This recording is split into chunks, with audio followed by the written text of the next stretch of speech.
has been pretty remarkable. Really, how kind of everybody pulling together to prevent a collapse of this American flagship industry.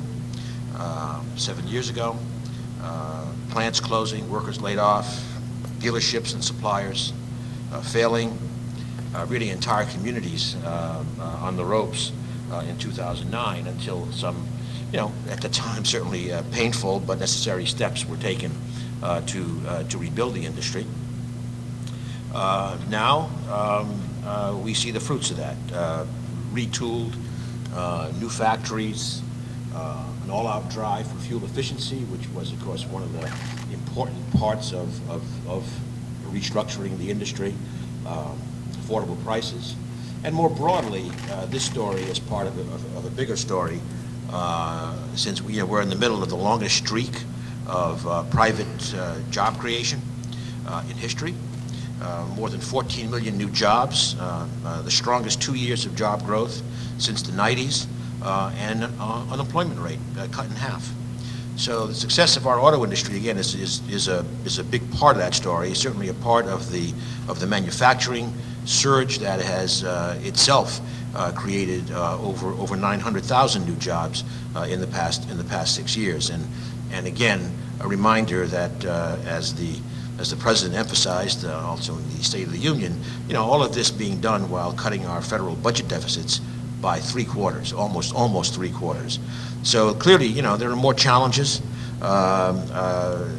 including facing some of the headwinds from slower growth in other parts of the world. But again, I think, as the President emphasized in the State of the Union, we should be in an optimistic mood in terms of where we've come from in these last years and where we are headed. Yesterday in Detroit, President Obama was at that other auto show, and he similarly praised the turnaround, saying, quote, that today factories are humming, businesses are booming, and the American auto industry is back. And that's certainly something that we all celebrate. Now, working together, turning a little bit to what the Department of Energy has been engaged in, working together with the auto industry, we've made a lot of investments. We've continued our R&D focus, and of course, with the industry's capital, creativity, and workmanship, I think we've worked together to see aggressive innovation, new lines of vehicles that people are in fact buying, which is just good. These great performing cars, fuel efficient, economical, and again showing in terms of the record high sales figures. At DOE, one of the programs started in 2007, was the Advanced Technology Vehicle program, ATVM. That's our loan program that has now committed $8 billion to the auto industry, including the supply chain, building new factories and again modernizing aging ones across the country. I said this last year, I'm going to say it again. We still have $16 billion of authority left in this advanced vehicle program. We are open for business, and this program will go on. And again, as I emphasized last year, to repeat, this can be in the manufacturing context, but also the entire supply chain would be eligible. Today, we are releasing a short report. It's looks like this, which is kind of a history of the ATVM program, organized around the impact in 3 regions.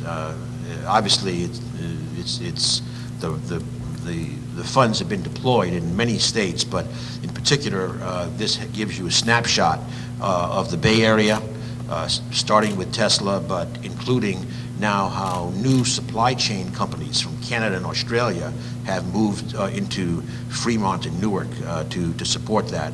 A story around Tennessee, where we've supported Nissan and have a conditional commitment to Alcoa for lightweight aluminum. And then a story around Kansas City, where a Ford plant that was heading probably to the end of its days, instead now has hired almost 1,000 additional workers through the loan program impact. So these projects were more than 3,000 direct jobs, and again, as I said, if you look at supply chain, more than that. So this has been, I think, a very, very successful program, and again, we are very interested in hearing new ideas in terms of how we might deploy an additional $16 billion. So again, we've worked together in materials, equipment, industrial process, R&D projects, and I'll come back to some new efforts there. Now, the Department of Energy, again, I think played an important role in this, including continuing to marshal the scientific resources of our national laboratories in terms of research, but again, the partnering with the auto industry to apply that research in practical ways has been especially important for both cars and trucks, I might add. We fundamentally have a three-pronged approach: increasing efficiency of cars and trucks, light trucks in particular. Electrification of vehicles is a major focus, and finally, alternative fuels, both ethanol, advanced ethanol, but things like drop-in fuels as now an increasing focus. Just a couple of examples. One is on the battery side. One of our laboratories that has a very strong focus here is the Argonne Laboratory outside Chicago, and they've made important advances in lithium-ion battery science and also in novel chemistries. Argonne has licensed its discoveries to the makers of the batteries for the Chevy Bolt, the Chevy Volt, and the Ford Focus EV. So it's really getting out there into the marketplace. Beyond their basic transportation use, electric cars now also offer other possibilities, as you're aware, in terms of potentially integrating into the grid. And so the idea of how the electric vehicles and the grid can, in the future, work together as a system is another very, very important part of our research. One particular development last year that I particularly like is, I know some of you may have seen our electric Shelby Cobra. This is last year was the 50th anniversary of the Shelby Cobra, but this does not have a Ford V8 engine. It's an electric vehicle. But what is pretty novel about it is that the entire structure of the car was 3D printed. It's a hell of a big 3D printer that was developed out of our Oak Ridge laboratory. And if you haven't seen it, you can go to our website and look at it. It's really a beautiful looking vehicle that I did have the pleasure of driving. But in terms of what the technology means, it's about efficient manufacturing, lightweight composite materials, and then adding the clean power, a very, very low emissions vehicle. So I think it's kind of